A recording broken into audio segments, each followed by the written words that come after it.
생각할 수 있겠네요. 자, 그나저나 이제 내년 선거의 룰, 선거 제도 관련해서 제가 봤을 때는 타협이 쉽지 않을 것 같아요.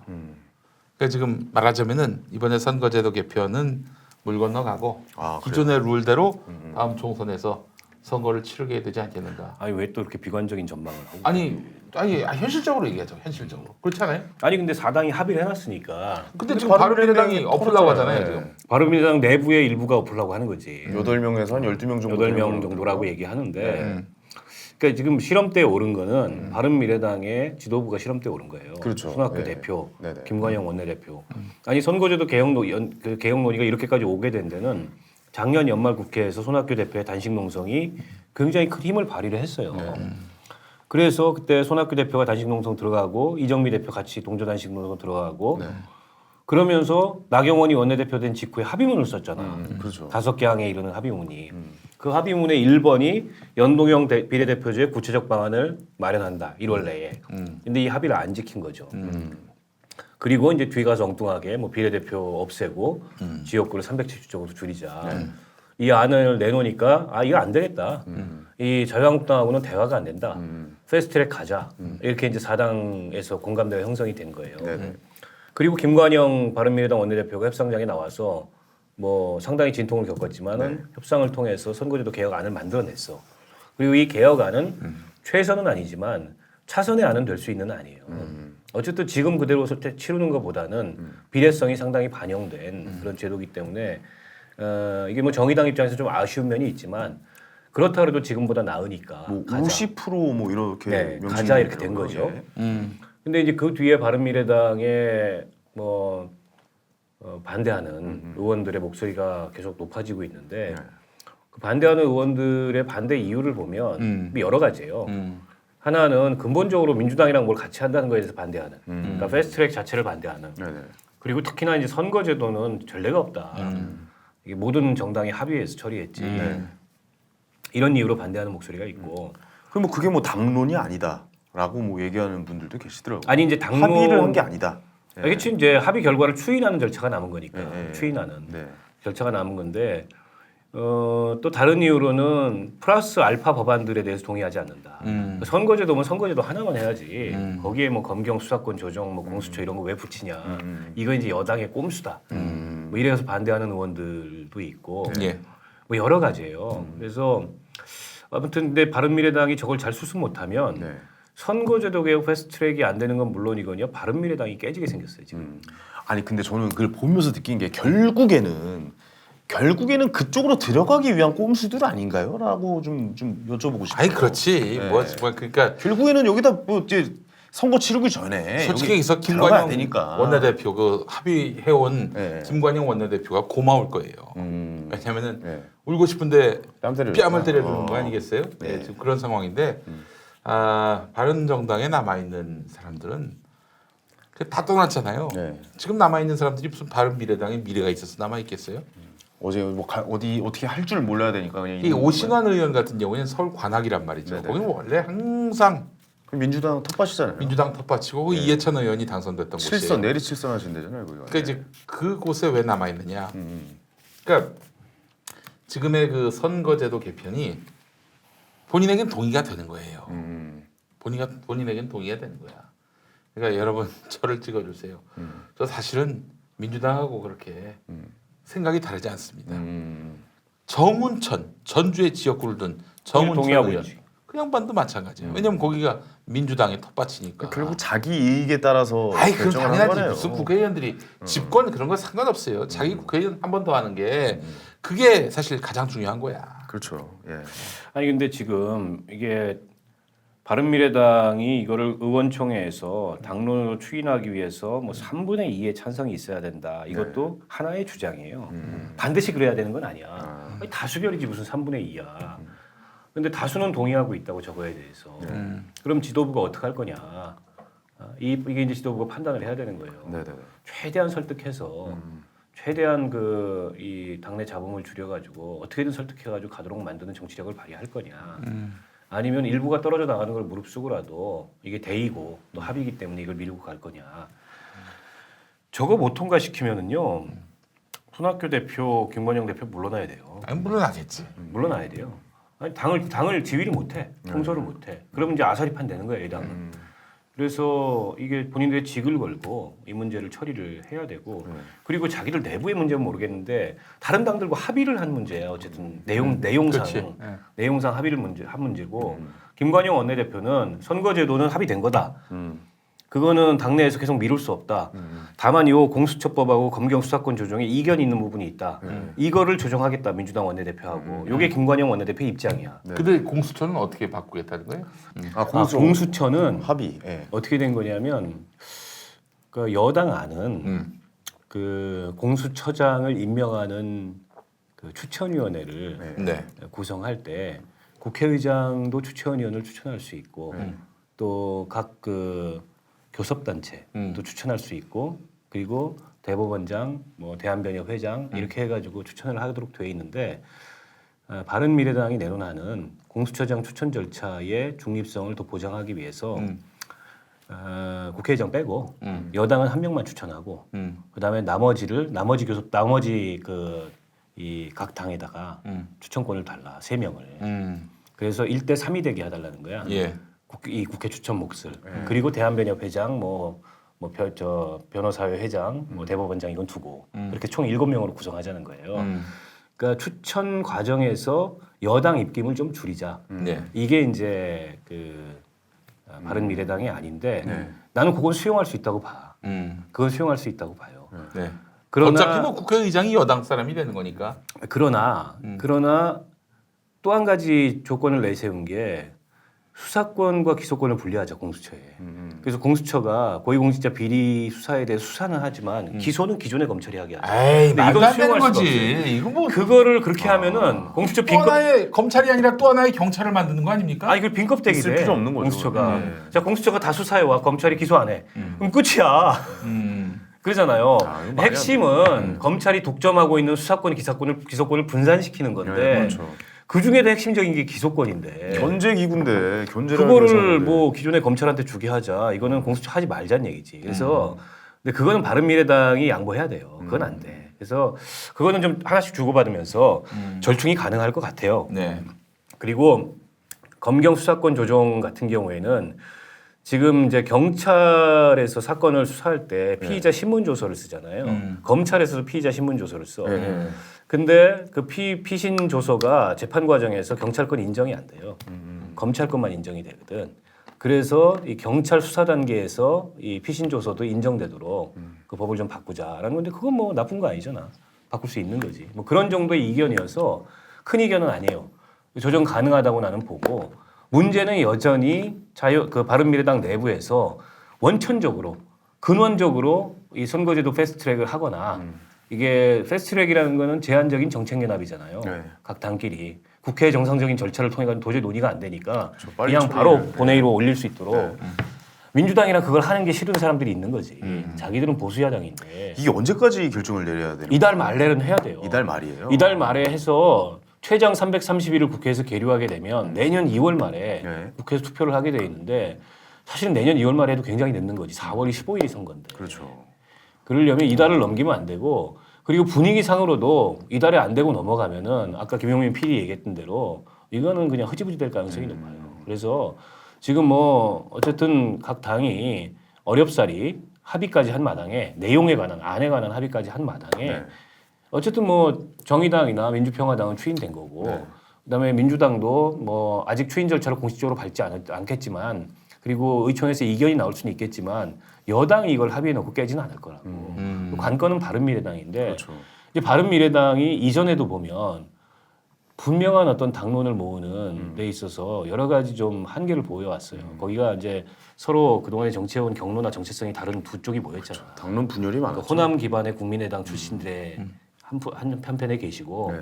한쪽에는 이제 새누리당 네. 여기에 뿌리를 갖는 분들이 계시니까 이게 물과 기름처럼 안 섞이는 쉽지 않죠. 측면이 있고 예.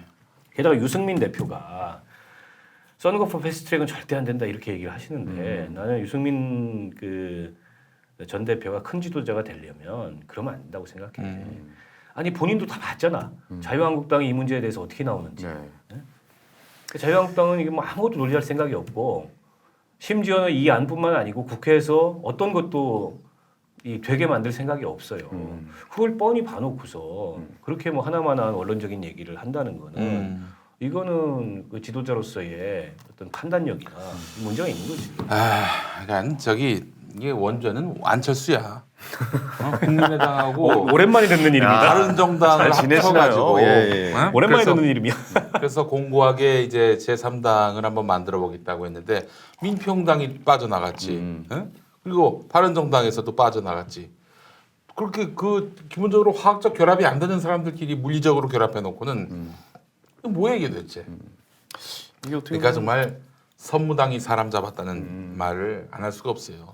어떻게 보면은 바른미래당이 이번에 잘 어떻게 했으면은 좀 뭐 캐스팅 못 들어가지고 막 여기 의견에 따라서 좌우되는 일들이었잖아요. 근데 잘만 했으면 어떻게 보면 뭐 존재감이 좀 부각될 수도 있는 상황이었는데 오히려 내부에 분열이 일어나면서 야 저 당은 깨질 수도 있겠다 이런 생각을 하게끔 만들어져 버리니까. 아니 근데 이 패스트트랙이 실패하면 네. 바른미래당의 내부적인 이유로 실패하면 다른 당과의 관계가 아니고 네. 그러면 바른미래당은 바로 깨집니다. 자멸해. 그러니까요. 그러나 그럴 수도 이걸 있을 것 같아요. 통과시키면은 그래도 좀 더 갈 거예요. 당내 반발도 있고 하지만 그 선거제도 패스트트랙에 반대하는 분들이 한 7-8분 계시는데 이분들이 당장 당을 나갈 수 있냐? 그것도 아니야. 바른미래당이 이제 자멸하면은 물론 그 바른미래당에 있는 국민의당 출신들은 민평당에 들어가든지 통합하겠지. 뭐 통합하는 방법으로 가고 바른정당은 뭐 자유한국당 들어가든지 하겠지만은 그 사람들에게 정치적 미래가 있겠어요? 그거 없어. 못 들어가. 유승민한테 누가 오라 그래야 들어가지. 그리고 유승민도 자존심이 있지. 지금 황교안이 대표하고 맨날 저 입에다가 좌파 독재 달고 사는데 거기 어떻게 들어가? 그 특히 그 하태경은 자유한국당 그 속에서 안 받는다 그러고. 절대 안 받는데 하태경은 뭐 그러니까요. 이게 그러면 이게 뭐 혹시 이런 일로 계기로 자유한국당이랑 의견이 모이면 약간 그런 당론도 바뀔 수 있는 거잖아요. 아, 내가 그렇게 하면 우리 쪽으로 들어와라고 뒤에서 이제 얘기가 나올 수도 있겠다. 그걸 노리는 거 아닙니까? 약간? 자유한국당은 네. 이게 받을 수가 없어요. 절대 받을 수가 패스트트랙이고 뭐저 아니 공수처관에 그동안 불가능한 일들 많이 해요. 아니 그러니까 자유한국당이 선거제도 개혁 협상에 나오는 유일한 길은 네. 패스트트랙에 이걸 올려놓으면 지금 합의된 안을 시간이 가면 네. 초조해지면 그때 합의하러 나올 거예요. 다시 논의해보자. 네. 그럼 뭐 논의해보자면 논의해줄 수 있는 거지. 그렇지. 그거는. 근데 이거 안 해놓으면 안 됩니다. 아, 오히려 더 세게 나온다. 네. 알겠습니다. 그 지금 자유한국당 같은 경우에는 뭐랄까 확실하게 컨셉을 정한 것 같아요. 문재인 정권을 무너뜨려야 내년 총선에서 승리할 수 있다. 그러니까 문재인 정부가 어떤 의제나 어떤 개혁 과제도 질서 있게 추진하지 못하도록 그냥 막 한마디로 흙탕물을 만들어 버리는 거지. 진흙탕을 만들어 버리는 거예요. 네. 그래서 사실은 지난번에 나경원 그 원내대표 교섭단체 대표 연설의 의도는 그거예요. 결국에는 그냥 같이 개판치자. 싸움. 그래가지고 그냥 똥을 누운 거야 그냥 국회에서. 같이 개판되면은 지들은 잃을 게 없다. 그 실제로 좀 올랐더라고요 당 지지율이. 근데 네, 의원님 어떻게 30% 보세요? 넘었던데. 나는 30% 그때에서 더 확장 못한다고 봅니다. 아니 이게 이제 탄핵 이전에, 그러니까 이 국정농단 사건 이전에 지지율로는 아직 회복이 안 됐어요. 그렇죠. 예. 그전 지지율로는 회복이 안 되는데 지금 이제 결집하는 거는 몇 가지 이유가 있어요. 첫 번째는 뭐 컨벤션 효과 그리고 뉴페이스에 대한 기대감 이런 것들이 좀 있는 거고, 그러니까 이제 샤이 보스들이 예전에는 입 다물고 있다가 답을 하는 거지. 여론조사니 뭐니 이런 거에 대해서. 두 번째로는 지금 이제 경제 문제가 있어요. 네. 그러니까 이 정부 하에서 경제 정책들이 이렇다 할 게 없었는데다가 최저임금 가지고 마구 흔드니까 마구 흔들렸잖아. 그래서 이제 실물 경제 그 우리가 체감하는 경기는 좀 어렵고 그러면은 당연히 여당에 대해서 어느 정도의 책임론이 일고 대통령 업무 수행에 대한 지지율이 빠지거나 여당 지지율이 빠지거나 정체되거나 이런 현상이 일어나요. 그 효과가 겹쳐진 거. 그리고 세 번째로는 어쨌든 이게 좋은 모습으로든 나쁜 모습으로든 계속 언론에 자유한국당이 뭘 하고 있는 걸로 나오잖아. 비추긴 하죠. 예. 계속 뭐 떠들고 있는 걸로 나오잖아. 네. 이런 일종의 이제 노출 효과 네. 이런 것도 있고, 그다음에 이제 사소하거나 뭐 크고 작은 실수들이 좀 있었어. 특히 이제 여당 의원들이 뭐 20대에 대해서 뭐 이렇게 발언했다. 그렇죠. 뭐 서른 의원, 홍익표 의원 뭐 그런 발언들. 또 북미 정상회담이 성과 못 내기 굉장히 커요. 결렬이 되네.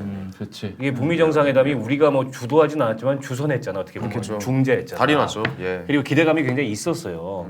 뭔가 이게 이제 상당히 비핵화와 북미 관계 개선과 또 남북 경협과 이런 것들이 일거에 진전될 뭔가 좀 의미 있는 합의가 만들어지지 않을까. 근데 사실 조금 허무하게 끝났잖아요.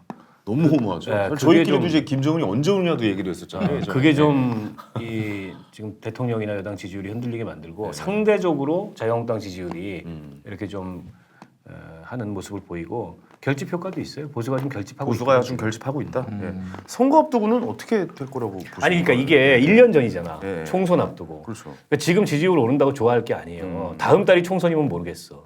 그게 아니거든. 진짜 그러니까 앞으로 1년 동안에 모르죠. 어떻게 될지. 몇 번 출렁일 거예요.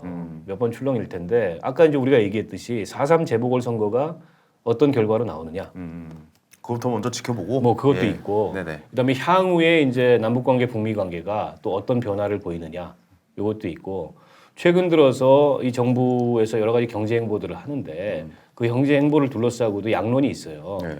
이게 어쨌든 경기가 너무 다운돼 있으니까 심리도 살리고 경기도 올리기 위해서 불가피하다는 의견도 있고 한편으로는 지나치게 이게 노동시장 유연화나 기업 규제 완화나 이런 쪽으로 과거 정부의 경제 정책에 비판했던 것을 답습하는 거 아니냐 네. 이런 의견도 있어요. 그게 이제 어떤 실적을 내고 거기에 대해서 국민의 평가가 이제 어떻게 나타나느냐 이런 것도 좀 봐야 될 것 같고 그러나 어쨌든 자유한국당의 지금 전략은 깽판 치는 전략이야. 아무것도 안 되게 하는 거예요. 그러니까 본인들도 뭘 할 생각이 없어. 게임파도 아주 그러니까 시끄럽게. 자유한국당이 예. 잘 보세요. 이 법안을 통과시켜야 된다. 이 법안을 해야 된다 하는 게 있습니까? 없어. 없어요. 그러니까 니들이 내는 뭐든 안 것만 된다야. 반대야. 예전에 노무현 대통령이 예. 2007년에 참여정부 평가 포럼에서 한 말이 있어요. 그러면 뭐냐면은 자유한국당이 그러니까 정부가 뭘 내놓으면은 그 당시 한나라당은 무조건 반대. 그러면 한나라당 보고 대안 있냐고 물어보면 없어. 대안이 없어. 그래서 이제 정부가 그냥 세게 추진하면은 또 따라와. 그게 바로 한나라당. 반대를 위한 반대를 하고 그렇지. 있다. 뭐 반대를 위한 이런 반대를 거죠. 하는 예. 거고 그래서 이럴 때는 굉장히 냉정해야 돼요. 냉정해야 되고 그래서 나경원의 그런 도발에 막 발끈하고 막 이러면 네. 오히려 거기에 말리는 거고 그러니까 가장 냉정한 대응은 패스트트랙 가는 거로 그냥 저런 걸 그냥 확 가는 거야. 뒤도 안 돌아보고 가는 거고 그냥 자유한국당이 뭐라고 따르건 생무시하고 그냥 질주하는 거예요. 그리고 저 국회에서 무슨 말싸움 이런 거에 집중할 게 아니고 애초에 하고자 했던 일, 추진하고자 했던 과제들 여기에 집중하고 그 성과를 홍보하고 네. 그리고 내년에 심판 받는 거예요. 그러네요. 근데 저기랑 말싸움하고 뭐 이러다가 내년 총선 가면은 이제 국민들이 피로도가 높아지거든. 똑같은 놈들이다. A씨 이런 피로도가 높아져요. 그러면은 이제 여당한테 별로 안 좋고 자유한국당 기살려준 효과를 나타내는 거죠. 어떻게 보면 이제 나경원 원내대표가 낚시를 한 거고 약간 이번 민주당 의원들이 아, 내가 낚인 보니까 거다라는 좀, 그쪽에 예, 느낌이 조금 있어요. 이제 당내에 소위 말하는 전략가라는 자칭 전략가라는 선수들이 있을 거 아니야. 네. 그 선수들이 조금 이제 당내에서 이 포지셔닝을 하고 있는 것 같아. 조언을 좀 아, 하고 요즘 있다. 들어가지고 이 나경원이나 황교안의 메시지의 워딩 이런 것들이 쫙 일사불란하게 통일되는 거 못 느껴요? 뭐 좌파 독재 이런 식으로 아 이제 통일되잖아. 그림을 그리고 있는 거군요 안에서. 아, 통일되고 예. 네. 또 나경원의 그 교섭단체 대표 연설 다분히 의도된 그러니까 도발이죠 도발. 이렇게 나가면 저렇게 나올 것이다. 개싸움에 같이 그 막 휘말리는 이런 그러니까 구도. 개싸움을 건 거지. 진흙탕 싸움이 되도록 하게 하는. 개싸움 하자고. 그러니까 저는 또 아쉬운 게 뭐냐면은 민주당의 공보 전략이에요. 뭐냐면은 새누리당 때 그 새누리당 때 보면은 야당인데 야당이면 소수당 아니에요. 뭐 그 당시 의석도 민주당이 작았는데 민주당이 뭐 요만한 잘못이 있으면은 하루 종일 한 5명 최대 5명을 봤어요. 5명의 새누리당 대변인이 나와가지고 뭐 원내 대변인, 당 대변인 다 나와가지고 계속 씹어대는 거예요. 내용은 별 차이 없어. 그럼 이게 무슨 효과가 있는 줄 아세요? 언론들이 안 실어줄 수가 없어.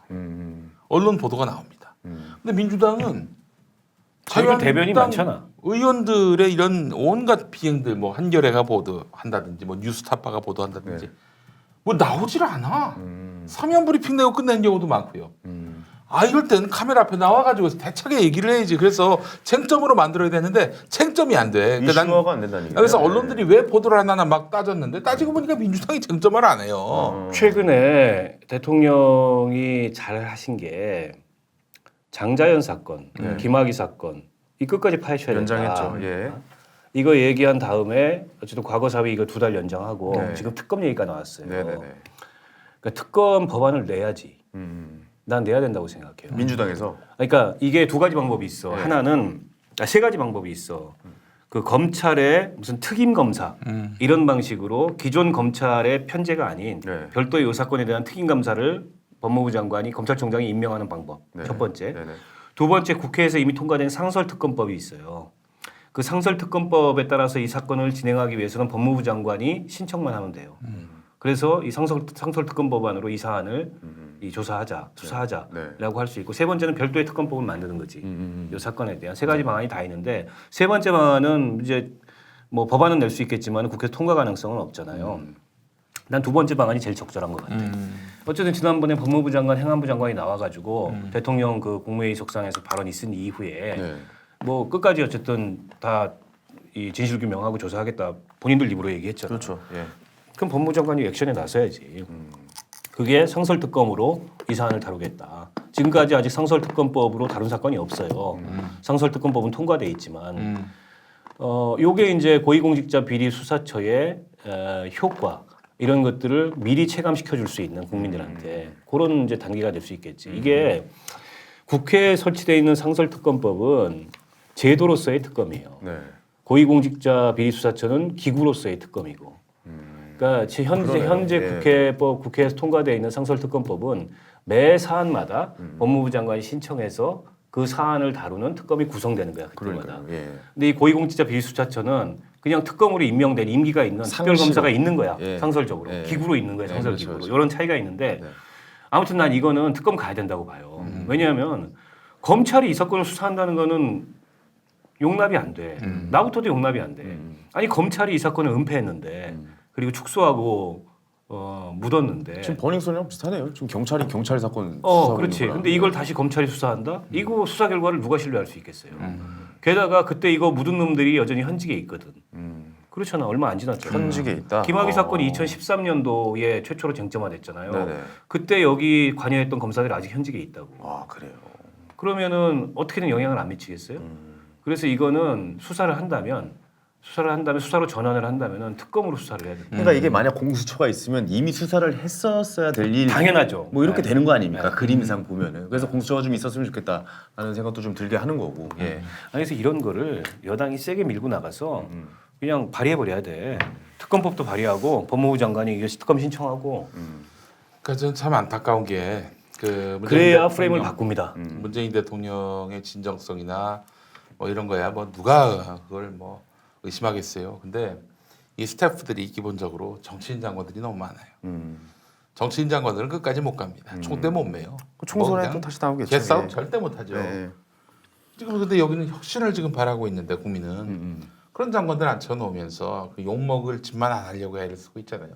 점수 따려고만 하는. 그럼 이놈이 되는 일이 없지 기본적으로.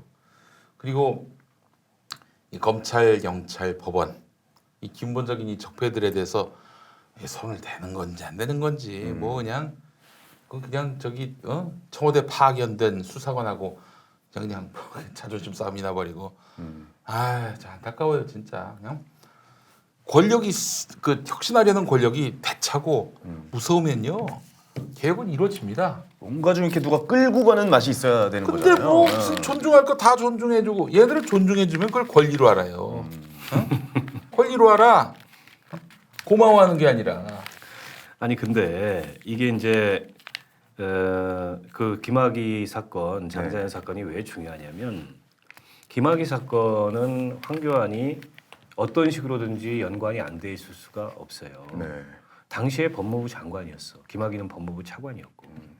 근데 이제 곽상도가 하는 얘기가 본인이 그때 민정수석이긴 했으나 8월 달에 그만둬 가지고 당시에 그런 상황을 잘 모른다. 그럼 말도 안 돼. 그 이전에 이미 임명이 됐고 김학의는 그럼 민정수석이 인사검증 담당하는 건데 검증을 안 했거나 그냥 넘어갔다는 얘기잖아. 특히 그 김학의는 원래 검찰총장이 되려고 했었어요. 최동욱 대신 되려고 했던 거 아니에요? 그래요. 그 얘기가 있었지. 그 최동욱은 2월에 됐어요. 근데 네. 김학의가 워낙에 구린 게 많으니까 네.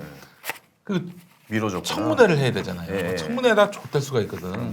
그러니까 이제 김학의 아닌 다른 사람을 갖다 앉혀놓고 대신 김학의를 법무부 장관 시키면 또 거기도 청문회를 해야 되니까 차관을 시킨 거예요. 차관은 청문회 안 해도 되고. 청문회 안 해도 되니까. 그러면 그래서, 최순실하고 상당한 뭐가 있다면서 친분이. 그래서 이제 사실은 황교안이 한 살 어려요. 고등학교 1년 선배 김학의가. 네. 근데 고시는 선배인데. 황교안이 1년 빠르지. 근데 그래서 황교안을 장관으로 세워놓고 김학의를 차관에 앉혔다. 김학의가 이제 법무부에 이제 실세가 되게 해가지고 뭐 실세가 돼서 법무부 장관급 차관이 돼서 막 검찰도 막 휘젓고 그러길 바랐던 거지. 그런데 이 성폭행 특수강간 이 의혹이 불거지니까 네. 아주 굉장히 큰 일이 난 거지. 그러니까 여기 뭐 곽상도나 황교안이나 나서서 이걸 어떻게든 덮어보기 위해서 길을 쓴 거예요. 그 김프로라고 저 같이 방송한 친구 있는데 이제 이 법조 기자 오래 했고 이 친구 얘기는 우병우와 황교안의 그 저기 차이가 뭐냐면 우병우는 뭐 사건을 잘 만들어낸대요. 머리가 좋아. 그걸 인정을 조합을 줘야 돼. 잘하는구나 이렇게 딱. 근데 해가지고. 황교안은 네.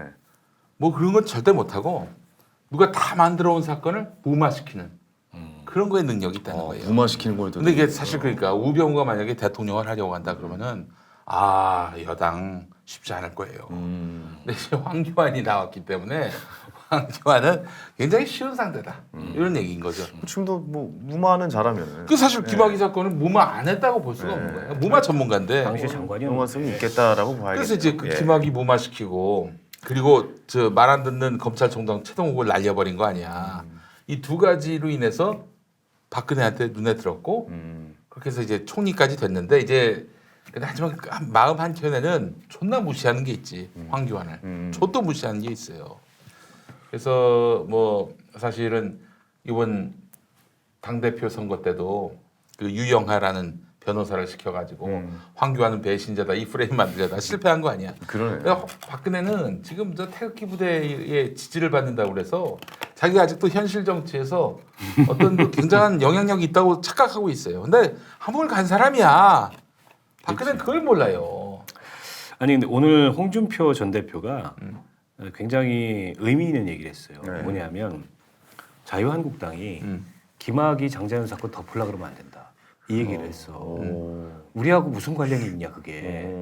그러니까 이게 홍준표는 이 정세를 볼 줄 알잖아. 판을 읽은 거네요. 이를테면 황교안이가 파르르 떨잖아. 김학의 사건 연관성 얘기 나오면. 악한 세력이라는 표현 썼습니다. 악한 세력은 종교적 표현이에요. 그렇지. 선악의 그 악한 세력이잖아. 파르르 떨잖아. 근데 그게 국민들로는 어떻게 보이냐면 저 새끼 뭐 있네? 이렇게 보인다고. 그렇죠. 예, 그럴 수 있죠. 왜냐하면 감추려는 놈이 범인이잖아 원래. 그렇지. 그러니까 이제 홍준표 전 대표 눈에는 저러다가 오히려 저거는 이제 역풍 불어가지고 되치기 당한다. 저거 자꾸 묻을라 그러다가는. 그렇지. 그리고 이제 홍준표 마음 한켠에는 그런 거 있는 거지. 저거 뭐 있구나 저거. 그러니까 황교안이 뭐 있구나. 터져라 씨발 이런 거야. 터져라 씨발. 그러니까 이거 덮으려 그러면 안 된다. 네. 그러니까 이게 맞아요. 그러니까 자유한국당이 이거 계속 이제 뭐 덮으려고 특검도 반대하고 거부하고 이러면 여론에서 더 몰릴 거야. 그럴수록 세게 밀어야지. 그래서 지금 자꾸 무슨 자유한국당이 뭐 문 대통령에 대해서 뭐라고 비난하고 뭐 좌파 독재라고 이런 거하고 감정 싸움을 할 때가 아니고 냉정하게 이런 의제들의 그 이런 이슈들이 서로 이렇게 칼을 맞대고 있는 그 지점들에서 전략적인 판단을 해야 되는 거예요. 네. 내가 민주당 원내대표 같으면은 당장에 김학의 사건 특검법 발의해요. 그렇지. 통과가 되건 안 되건 어쨌든 이거 주도권을 잡는 거거든. 그럼 저기는 방어적이 되거든. 그거 반대한다 그러고 음모라 그러고 네. 정치 공작이라 그러고. 근데 봐봐요. 우리 국민 여론이 지금 70%가 특검해야 된다고 얘기하고 있어. 김학의 사건에 대해서. 그러면 이게 여론전에 우위에 확 서는 거거든. 이런 이슈를 주도권을 발휘해가지고 밀고 나가야죠. 방어할 게 아니고. 저는 70% 나온 거 이 부분 굉장히 유의한 게 뭐냐면은 자유한국당 지지자들도 반반이야. 일단 이 70%는요. 이거는 문재인 대통령이 회복할 수 있는 지지율이라고 저는 봐요. 이 70%가. 어렵지 않을까? 아니 근데 저는 기본적으로 역대 대통령이 없었는데요. 해보시면 70%는. 아시겠지만 나머지 30%는 자유한국당이에요. 네, 물론 그 이 공수처 지지하는 여론 중에도 자유한국당 지지자들이 있지만은 이 70%에서 75%선은 탄핵 이후로 거의 변화가 상식적인 없었다. 사람들인 거지. 예, 그러니까 상식적인 합리적인 사람들. 사람들. 그러니까 예. 지금 이런 식으로 진보 보수를 떠나서 아무데나 가서 똥이나 싸는 이런 새끼들은 지지율이 30%를 넘을 수가 없어요 기본적으로. 아니 근데 어떻게 생각해 보면은 이게 그러니까 뭐 쉽게 얘기해서 시청자분들이나 국민 여러분들 수준이 많이 올라간 게 이게 사실 다 묻힐 수 있었어요. 이게 그냥 바람 타가지고 그냥 쓱 이제 물 타가지고 흘러갈 수 있었는데 예. 그 버닝썬 사건에 사실 덮였잖아요 어느 정도. 근데 이게 댓글이 꾸준하게 올라오더라고요. 장자연, 김학인 사건 수사해야 된다, 이런 얘기들이 계속해서 올라오다 보니까 아무래도 좀 우리 또 시청자분들이나 이 시민들의 좀 수준이 많이 올라가 있다. 그걸 다시 또 엎어서 이제 이걸 다시 이제 보게끔 이게 되고 있는 이 상황이 좀 김학의 바람직하더라고요. 사건은 네. 민감용 경찰청장의 국회 답변이 결정적인 그건 굉장히 터닝 포인트가 됐어요. 의도된 발언이었겠죠. 아니 뭐 사실이니까 그렇죠. 본인이 봤는데 사실이니까. 네. 그러나 이제 국회에서 그걸 물어보고 지금 버닝썬 사건 관련해서 경찰이 또 몰려 있잖아요. 네. 검경 수사권 조정 관련해서 검경 사이가 미묘하고 그러니까 사실이기도 하고 물어보니까 네. 답을 한 거죠. 봤는데 그건 뭐 육안으로 봐도 김학이었다. 그래서 기소의견 올린 거다. 이게 터닝 포인트가 됐어요 여론에서. 경찰청장이 그렇게 얘기하는데 경찰청은 또 이쪽으로 넘기는 거잖아요. 어떻게 보면. 오늘 검찰은 거기 또 저 재소했다 이쪽으로. 그러더라고. 그 누구예요? 법무부 그 진상조사위원회에서 그 누구야? 아니 김학이 말고 저기 그 별장 윤중천이. 윤중천이 어이고 윤중천도 머리가 있다면 이쯤에서 이제 밝히는 게 도만 될까? 그러면 김학의가 다 뒤집었을 거 아니야 지금. 그렇지 않으면 이제 본인이 뭐- 다 뒤집어 쓰는 각 아닙니까? 뭐 저도 이제 그 처벌을 받게 되니까 지금까지는 계속 부인을 하고 딴 얘기를 하고 있는데 근데 이게 이제 법무부 과거사 진상조사위원회는 강제 수사권이 없어서 네. 거기서의 조사는 제한적이고 수사로 전환돼야 태도가 달라지겠지. 특검이 들어오든가 특임 검사가 들어오든가 수사로 전환돼야. 그러나 분명한 거는 검찰이 다시 수사하게 해서는 안 된다. 그건 안 돼요. 네. 아니 그러니까 이게 결국엔 공수처가 만들어져서 이런 걸 빨리 좀 수사를 했으면 좋겠는데 그런 점은 좀 아쉽긴 하네요. 이 공수처가 있으면 또 이런 수사는 좀 수월하게 진행될 수 있으니까 그런 생각도 좀 들고요. 아니 이제 사실은 저는 이제 앞으로의 그 구도가 뭐랄까 이 김학의 건이 자유한국당의 무덤이 되지 않을까. 태풍의 눈이 될수 수사하면은. 있다? 아니 황교안이 여기서 비껴나갈 방법이 없어요. 자유한국당만이 아니고 여럿의 무덤이 될 것 같은데 거기에 연루돼 있는 특권층들이 꽤 더 있다는 거 아니에요. 그 중에는 정치인도 있고 또 다른 고위직 검사들도 있고 이름이 벌써 오르락내리락 한 사람들이 몇 명 있잖아요. 그 본 사람이 있어요. 저 친한 사람인데 사적으로 알아요? 뭐 이름만 대면 다 알만한 네. 분인데 이분이 봤대요 그걸. 그래요? 뭘요? 그 동영상을 봤대. 그 성매매 동영상을 봤다고요? 성폭력이지 성매매가. 누군지 얘기해도 되겠구나. 네. 주진우 기자가 봤는데 그 동영상이 그 노래방 기계 갖고 네. 라이너스의 연 할아버지께서 만들어 주신 뭐 연을 날리고 있네 뭐 이거 있잖아요. 갑자기 뚝 끊기더니 성관계 동영상이 나온다는 거야. 근데 누가 봐도 김학의 얼굴이라는 거야. 누가 봐도 의심의 여지 없이. 야, 그걸 봤대요? 어떻게 봤는지 모르겠는데. 뭐 다 봤지. 본 사람들도 많고 그래서 경찰이 봤다는 거 아니에요. 그러니까 이걸 어떻게 무마했는지 검찰이 어마어마하게 무마했거든요. 근데 무마하는 과정 그 경향신문에서 그게 나왔는데 야 요즘 같은 경우 만약에 이렇게 했다가는 좆되는 거지 한마디로. 제가 먼저 그거 소개해드릴게요. 오늘 경향신문에 난 건데 본 사람들 많이 없었던 것 같아요. 두 번째 수사에서 두 번째 그 수사에서. 피해자가 고발했을 때 그렇지. 예. 피해자한테 뭐라고 물어봤냐면은 얼굴도 예쁜데 그냥 입고 살아라. 예? 아니 그런 정도가 아니. 그 조사했을 때 이 피해 여성한테 네. 아니 그 윤중천이를 따라가서 원주 별장에 갔는데 거기서 샤워를 했다고 하는데 아니 샤워를 했다 하면은 섹스를 할 생각을 하고 샤워한 거 아니냐 이렇게 물어봤다는 겁니다. 야 이건 얘는 뭐저 하기 전에 샤워하나 보네 무조건. 말도 안 되는 얘기를 물어봤네. 예 그리고 처녀가 남의 집에 간 거 아니냐.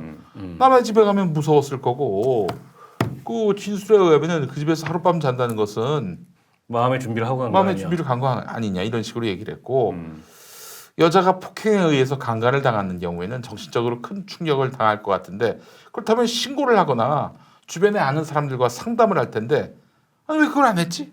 이런 거. 예. 그러니까 피해자다움을 약간 그렇지. 좀 강조를 한 거네요. 도망가지 않고 별장에 계속 머무는 이유는 뭐지? 이렇게 물어봤다는 거예요. 그렇지 2차가 아니네. 심각한 2차가 아니네. 예, 그렇죠. 이게 바로 검찰의 수사 과정에서 있었던 일인데 이러면 피해자들이 어떻게 생각했어요? 아, 씨 더럽지만은 내가 여기서 멈춰야겠다. 더 이 시비 더 험한 꼴 걸었다가는 당하기 전에. 그렇지. 아니, 검사가 그렇게 이게 강압적으로 얘기를 하는데 그 검사의 겁이 안 말속에 날 이미 수가 다 없지. 그 뉘앙스가 담겨 있는 거 아니야? 메시지가 담겨 있는 거 아니야? 그러니까요. 야, 이 수사 뭐 더 가봐야 너만 손해야. 그 얘기지. 이런 거면은 이거는 저는 뭐 이건 황교안이 피할 수가 없다고 보고 검찰법에 의하면은 이런 그 검사들의 비위 이런 것들은 반드시 검찰총장과 법무부 장관에게 보고하도록 돼 있다는 거예요. 아, 법원 공무원들. 네네네. 그러면은 보고를 받았을 거 아니야. 아니, 법무부 차관인데 보고를 받지 당연히. 법무부 차관과 관련된 건인데. 그걸 그 황교안이가 몰랐을 리는 에이, 만무한 그건 거지. 말도 안 돼요. 그러니까 모른다고 한 정도가 아니라 악한 세력 이런 거 봐서는 이 인간이 지금 단단히 걸려들었구나. 그래서 나는 네. 저거를 계속 궁지로 몰아야 된다. 그렇지. 계속 궁지로 모는 방법은 특검을 밀고 가는 거다. 그러니까 뭐 황교안 의심할 것도 없이 진상규명하다 계속 집요하게 파고드는 거예요. 그러니까 자유한국당 어떻게 나온 줄 아세요? 요즘 자유한국당의 그 돌파구는 뭐냐면은 황운하 울산 경찰청장 이 사람이 조작 수사를 해가지고 김기현 울산시장 후보를 조사해라. 떨어뜨렸다. 그 말하자면은 한마디로 해서 물타기 하자는 거지. 아 뭐 그것도 하자 그래 그러면 다 하자 그래. 저 황운하 지금 대전청장인데 대전청장이 좋다. 지금 그 김기현 건과 관련해서도 지금 자유한국당이 진실을 얘기하지 않고 있어요. 3건 중에 한 건이 지금 무혐의가 된 건데 한 건은 기소가 됐고 네. 김기현 한 건은 아직 검찰이 결론을 내리지 않았어요. 근데 그 불기소된 거, 그러니까 무혐의가 된 거, 이 건 같은 경우에는 검찰이 그렇게 무마했다는 거예요. 김기현이 좋게 무마했다는 거예요. 그래서 특검 가가지고 검찰이 무슨 짓을 했는지 한번 보자. 그리고 이제 선거 전날인가요? 그 영장 나온 거. 근데 영장을 경찰이 결정할 수 있나요? 영장이 발부된 거 아니에요? 법원에서. 발부된 시점. 네. 그러니까 그거를 검찰한테 가서 물어봐야지 왜 경찰한테 물어보냐. 우리는 선거와 무관하게 그 전에 신청을 했다. 이렇게 얘기를 하고 있어요. 그러니까 이게 참 이게 이 아니 수사기관의 비리가 그것도 특검 가자 그래. 지금 가자 그러는 거예요. 지금 저 황운하. 아니 가면 되지 뭐. 근데 국민들이 느끼지만 이게 수사기관 이거 괜찮은 겁니까? 경찰은 지금 경찰대로 문제가 있고 검찰도 좀 이거 이런 사건이 계속 다 터지는데 털어야지. 이거 다 털고 다 진짜 정리하고 가야지. 개혁이 좀 있었으면 좋겠습니다. 이 수사기관도 이게 그러니까 뭐 믿을 수가 있어요. 이거에 대해서 예. 대통령이 의지를 갖고 대차게 밀어가면은 지지율 회복돼요. 지금 그냥 이거 봐주고 저거 봐주고 이 절차 따르고 저 절차 따르다가 이게 말하자면은 야당에게 역공의 기회만 제공한 거야. 아니 적폐했잖아요 상대가. 말이 안 되는 세력들 아닙니까? 아니 뭐 그런 공학적인 판단을 떠나서도 아니 우리 국민들의 지금 대다수의 견해는 장자연 사건이나 장자연 리스트 사건이나 김학의 사건 같은 경우에는 이게 진상규명 돼야 된다. 네. 그리고 처벌할 놈은 처벌해야 된다. 이게 상식적인 생각을 가진 국민 다수의 의견이에요. 그렇죠. 아니 그 피해자들은 그러면은 그 억울함을 안고 살아야 되고 장자연 씨는 이미 고인이 됐지만 얼마나 이게 한스럽고 또 그 윤지호 씨는 지금 얼마나 신변의 위협까지 아유, 느끼면서 좀 전면에 서서 무릅쓰고 네. 그걸 증언을 했는데 네. 제대로 밝히지도 않고 이게 흐지부지 돼버린다면 앞으로 누가 이런 문제에 대해서 권력으로부터 이런 피해를 당하면 누가 나서가지고 용감하게 증언을 하거나 피해 고발을 할 수 있겠냐는 좀 거죠. 쉽지 않은데 말이죠, 진짜. 그렇게 나서서 이렇게 얘기한다는 게 예. 뭐 연예인 몇 명도 연루가 돼 있다 뭐 이런 기사도 봤는데 그분들은 이제 아는 내용을 다 좀 진술을 그러니까 그분들도 그냥 건지 뭔지 침묵을 모르겠네요. 예. 택한 거죠. 예. 침묵을 택한 건데 그 장자연 씨를 동료로 생각한다면 그러면 안 되는 거예요. 본인들이 최소한 보고 듣고 목격한 얘기는 해야지. 그러니까요. 예. 저는 뭐 그분들이 무슨 공인이 아니기 때문에 그 이상 얘기하지는 않겠습니다만 이게 지금 이제 국민 여론이 굉장히 뜨거워요. 왜냐하면 누가 봐도 이거는 권력이 개입돼서 약한 사람들을 이 대상으로 성적 착취를 하거나 폭력을 행사하거나 이런 거 아니야. 네. 그런데 이걸 어떻게 그냥 묻고 지나갈 수가 있어요. 확실하게 털고 갈 거는 좀 이런 거 좀 국민들 의혹을 제기한 거 좀 털어줬으면 좋겠다는 생각도 좀 들긴 합니다. 진짜. 의원님 그 조선일보는 어떻게 권력이 됐습니까? 왜 조선일보에 대해서 그따위 것들한테 그렇게 사람들이 눈치 보고 시달리는지 모르겠어요. 사실 별거 아닌데. 사실 별거 아닌데. 어쨌든 과거에는 종이신문이 여론 시장을 장악하고 있었던 시절이 있었어요. 네. 그 당시에는 이제 권력일 수 있었겠지. 왜냐하면 쉽게 여론 시장을 장악할 수 있고 그렇지. 쉽게 정보를 타인들에 비해서 매체가 별로 없었으니까. 우월한 정보를 독점할 수 있었으니까. 네, 네. 근데 지금 그런 시대가 아닙니다. 그렇죠. 네. 그렇죠. 그런 시대가 아니고 때문에 이 조선일보에 대해서 이 그런 두려움을 막연한 두려움을 가질 필요가 없고 얘들이 이제 잘하는 게 조선일보가 특히 잘했다고 하는 게 의제 설정을 하는 거예요. 그렇지. 자신들의 여론 동원력을 통해 가지고 그래가지고 문재인 정부는 이런 정부야. 지금도 그런 걸 시도하잖아요. 네. 지금도 심상정이 뭐 국민들은 몰라도 된다 그랬어. 이런 식으로 조선일보가 기자를 쓰니까 그걸 받아서 나경원이 떠드는 거예요.